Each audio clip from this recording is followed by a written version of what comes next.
উত্তরবঙ্গের বন্যা ঘিরে উদ্বিগ্ন মুখ্যমন্ত্রী মমতা বন্দ্যোপাধ্যায়।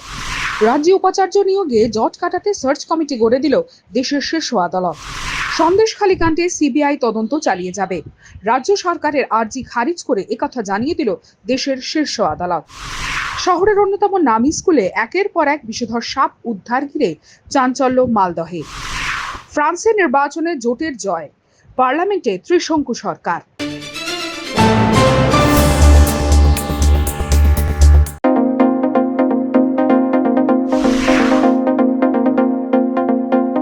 উত্তরবঙ্গে বন্যা ঘিরে উদ্বিগ্ন মুখ্যমন্ত্রী মমতা বন্দ্যোপাধ্যায়। নবান্নের সাংবাদিক সম্মেলনে বড় বার্তা রাজ্যের প্রশাসনিক প্রধানের। মমতা বলেন, আগে না জানিয়ে ডিভিসি জল ছাড়তো, এখন বলে দিয়েছি জানিয়ে জল ছাড়তে হবে।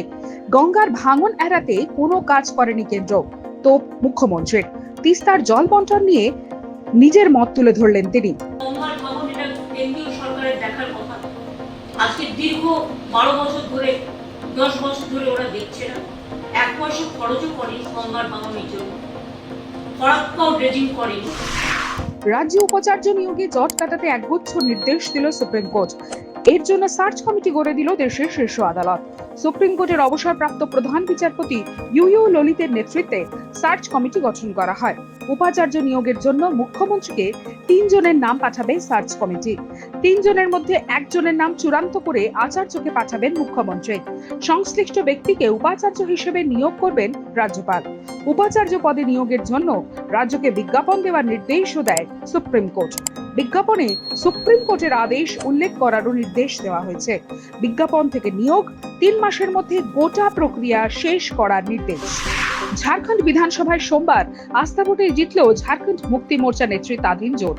81 জনের বিধানসভায় 45টি ভোট পেয়েছে তারা। বিরোধীরা যদিও আস্থা ভোটে অংশ না নিয়েই বেরিয়ে যান বিধানসভা কক্ষ থেকে। স্পিকার রবীন্দ্রনাথ মাহাতো জানিয়েছেন, কেউ বিরুদ্ধে ভোট দেননি। জেএমএম নেতৃত্বাধীন সরকার বাঁচানোর জন্য প্রাক্তন মুখ্যমন্ত্রী চম্পাই সোরেনকে ধন্যবাদ জানিয়েছেন বর্তমান মুখ্যমন্ত্রী হেমন্ত সোরেন। সন্দেশখালী কাণ্ডে সিবিআই তদন্ত চালিয়ে যাবে। রাজ্য সরকারের আর্জি খারিজ করে একথা জানিয়ে দিল দেশের শীর্ষ আদালত। কোর্ট প্রশ্ন তুলল, কেন একজনকে বাঁচানোর চেষ্টা করে যাচ্ছে রাজ্য সরকার? সন্দেশখালীতে মহিলাদের উপর নির্যাতন এবং জমি দখল করার অভিযোগ নিয়ে শতপ্রণোদিত মামলা করেছিল কলকাতা হাইকোর্ট। উচ্চ আদালত ওই ঘটনায় সিবিআই তদন্তের নির্দেশ দেয়। সেই রায়কে চ্যালেঞ্জ করে সুপ্রিম কোর্টে যায় রাজ্য। গত 29 এপ্রিল শীর্ষ আদালতে মামলাটি উঠলে শুনানি পিছিয়ে দেওয়ার আবেদন জানিয়েছিল তারা। 2 মাস পর সোমবার ফের মামলাটি উঠল বিচারপতি বিআই গাভাই এবং বিচারপতি কেভি বিশ্বনাথনের ডিভিশন বেঞ্চে। শহরের অন্যতম নামী স্কুলে একের পর এক বিষধর সাপ উদ্ধার ঘিরে চাঞ্চল্য মালদহে। ছাত্রী থেকে শিক্ষক শিক্ষিকা সবাই উদ্বেগ প্রকাশ করেছেন। স্কুলের তরফে খবর দেওয়া হয়েছে বন দফতরে। স্থানীয় সূত্রে খবর, সোমবার মালদহ গার্লস হাই স্কুল চত্বর থেকে একের পর এক গোখরো সাপ পাওয়া গিয়েছে। এ পর্যন্ত 8টি গোখরো উদ্ধার হয়েছে। আরো সাপ থাকতে পারে বলে আশঙ্কা প্রকাশ করেছে স্কুল কর্তৃপক্ষ।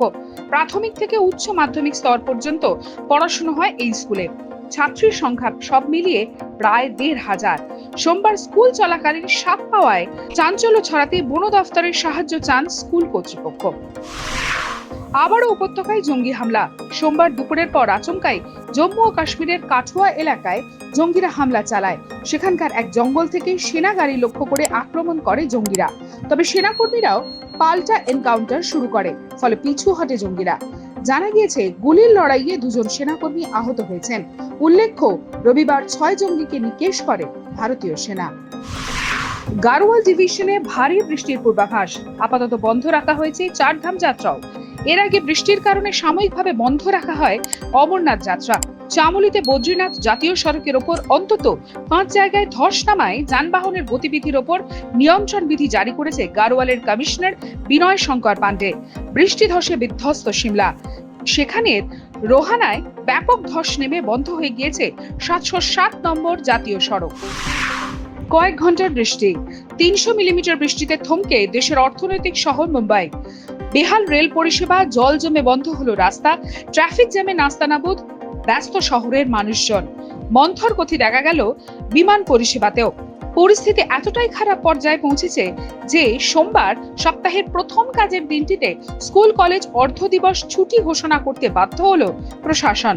জরুরি দরকার ছাড়া বাড়ি থেকে বেরোতেও বারণ করা হলো মুম্বাইবাসীকে। ফ্রান্সের পার্লামেন্ট নির্বাচনের প্রথম ধাপে এগিয়ে থাকা উগ্র ডানপন্থী দল ন্যাশনাল র্যালি আরএনকে আটকে দিল বামপন্থী জোট নিউ পপুলার ফ্রন্ট বা এনএফপি।